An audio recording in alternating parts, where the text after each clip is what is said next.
রাজনীতির ময়দানে সংঘাত, পাল্টা সংঘাত কিংবা প্রতিশোধের রাজনীতি নতুন নয়। তবে সেই জায়গা থেকে বেরিয়ে এসে রাজনৈতিক মতভেদের জবাব যদি দেওয়া হয় বই এবং কলমের মাধ্যমে, তাহলে তা নিঃসন্দেহে ব্যতিক্রমী উদ্যোগ বলেই দাবি করা হচ্ছে। ঝাঁটা এবং জুতো দেখিয়ে একসময় যারা বিজেপির মিছিলের বিরুদ্ধে প্রতিবাদ করেছিলেন, এবার সেই প্রতিবাদী তৃণমূল সমর্থকদের হাতেই তুলে দেওয়া হলো বই এবং পেন। বিজেপির দাবি, রাজনৈতিক প্রতিহিংসার বদলে শিক্ষার আলো এবং গণতান্ত্রিক মূল্যবোধের বার্তাই পৌঁছে দিতে এই রাজনৈতিক শুদ্ধিকরণ কর্মসূচির আয়োজন করা হয়েছে। পূর্ব মেদিনীপুর জেলার কাঁথি ৩ নম্বর পঞ্চায়েত সমিতির অন্তর্গত ভাজা চাউলি গ্রামে এই কর্মসূচির আয়োজন করেন স্থানীয় বিজেপি নেতৃত্ব। বিজেপির দাবি, 2021 সালের বিধানসভা নির্বাচনের আগে এবং পরে এই এলাকা রাজনৈতিক সংঘর্ষ, ঘরছাড়া, ভাঙচুর, অগ্নিসংযোগ, লুটপাট, মিথ্যে মামলা এবং এক বিজেপি কর্মীর মৃত্যুসহ একাধিক হিংসাত্মক ঘটনার সাক্ষী ছিল।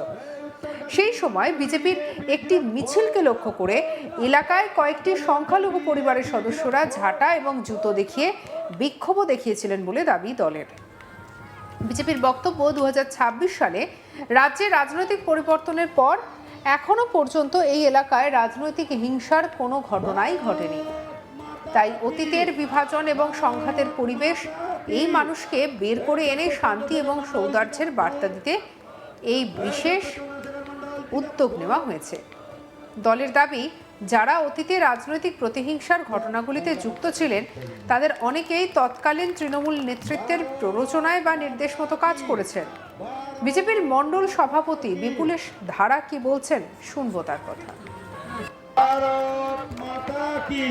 আজকের এই যে শুদ্ধিকরণ কর্মসূচির মধ্য দিয়ে আমাদের ভারতীয় জনতা পার্টির যে আদর্শ, ভারতীয় জনতা পার্টির যে চিন্তা ভাবনা, হিংসার বদলে হিংসা নয়, মানুষকে ভালোবেসে অন্তে যে মানুষ আছে তার উন্নয়ন ঘটিয়ে ভারতবর্ষকে বিশ্বের 1 নম্বর জায়গায় নিয়ে যাওয়ার যে প্রতিজ্ঞা, সেই কাজে আমরা শুধু আজকে কিছুটা হলেও তাদের শুদ্ধিকরণের মধ্য দিয়ে তাদের মূল স্রোতে নিয়ে এসে আমাদের উন্নয়ন যজ্ঞে সামিল করা এবং রাজনৈতিক সামাজিক পটভূমিতে তাদেরকে মূল স্রোতে আনা আমাদের মূল লক্ষ্য।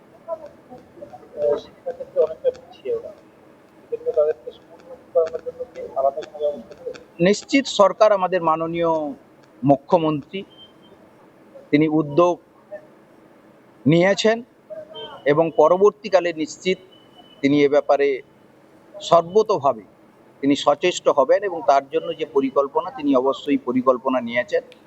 শিক্ষার ক্ষেত্রে যাতে যারা সংখ্যালঘু সম্প্রদায় তারা পিছিয়ে না থাকে, চাকরির ক্ষেত্রে তারা যাতে পিছিয়ে না থাকে, তারা যাতে অন্য ভারতবাসীর মতো তারা সমস্ত কিছুতে এগিয়ে যায়, সেই কাজটা ভারতীয় জনতা পার্টি চায়।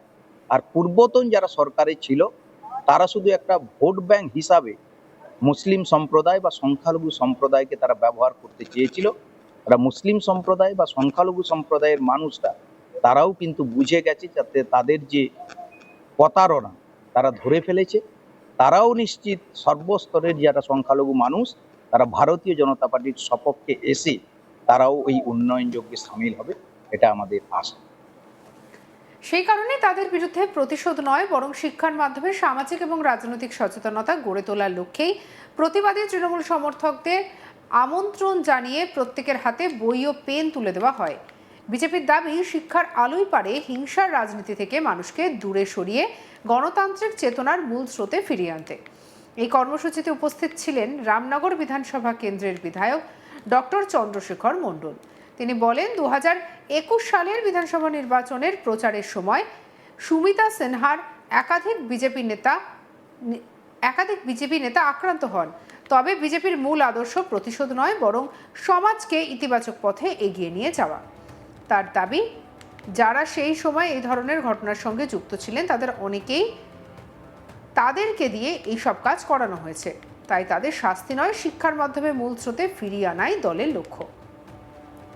দলের নির্দেশ মেনে এই উদ্যোগ নেওয়া হয়েছে বলে জানান তিনি। পাশাপাশি তার দাবি, তৃণমূল কংগ্রেস থেকে যারা ভুল পথে পরিচালিত হয়েছেন তাদের উন্নয়নের ধারায় ফিরিয়ে আনতে বিজেপির এই রাজনৈতিক শুদ্ধিকরণ কর্মসূচি। বিজেপি বিধায়ক ডক্টর চন্দ্রশেখর মণ্ডল কি বলছেন, শুনবো। উদ্যোগ অভিনব নয়, এটা আসলে ভারতীয় জনতা পার্টির আদর্শকে উদযাপন করা। ভারতীয় জনতা পার্টির আদর্শ তাই বলেছে যে সমাজের সবচেয়ে প্রান্তিক মানুষ, দীনদয়াল উপাধ্যায়জির ভাবনায় অন্তর্দয় যারা প্রান্তিক মানুষ যারা, তাদেরও গণতান্ত্রিক কাঠামো, রাষ্ট্রের কাঠামোয় মূল স্রোতে নিয়ে আসার কাজ। আমাদের বারবার মনে হয়েছে এরা শিক্ষা দীক্ষায় পিছিয়ে, এরা গণতান্ত্রিক বোধে পিছিয়ে, তাই তাদের ঝাঁটার বদলে হাতে কলম তুলে দেওয়ার মধ্য দিয়ে গণতান্ত্রিক মূল স্রোতে নিয়ে আসা এবং ভারতীয় জনতা পার্টির যে আদর্শ, সেই আদর্শকে উদযাপন করা। আজকে সেই কাজটি আমরা শুরু করলাম। আসলে আমরা আমাদের আদর্শের কথাই পবিত্রভাবে বলার চেষ্টা করি। আগামী দিনে যারা এখনো পর্যন্ত এই অবস্থায় রয়েছে, তাদের অন্যান্য জায়গায় আরো কি কি প্রয়োজন চলে এসে আমরা বলেছি হিংসার বদলে প্রেম, আমরা বলেছি বঞ্চনার বদলে ভালোবাসা, আমরা বলেছি বোম বন্দুকের বদলে হাতে কলম, আমরা বলেছি মাদ্রাসার বদলে আধুনিক বিজ্ঞান শিক্ষা।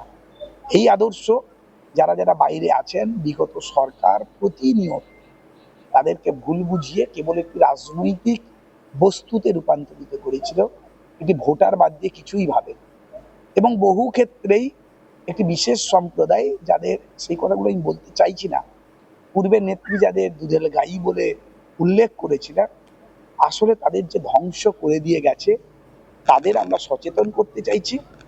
আর যারা লাভবান হয়নি কোনো একটি কারণে, তৃণমূলের আদর্শকে আদর্শ বলে মনে করেছিল, যদিও তাদের কোনো আদর্শ নেই, তারা যে ভুল বুঝেছিল, তাদেরকে মূল স্রোতে ফিরিয়ে তাদেরকে সঠিক শিক্ষায় শিক্ষিত করার চেষ্টা করছি আমরা। আর আমাদের প্রিয় মুখ্যমন্ত্রী শুভেন্দু অধিকারী মহোদয়ের নেতৃত্বে যে উন্নয়নের যজ্ঞ শুরু হয়েছে, সর্বস্তরে, সর্বব্যাপী এবং সর্বস্পর্শী, সেই সঙ্গে সর্বক্ষেত্রে উন্নয়নের যে বার্তা এবং প্রশাসনিক যে সক্রিয়তা, তাকেই সচেতনতা হিসেবে মানুষের কাছে পৌঁছে দেওয়ার চেষ্টা।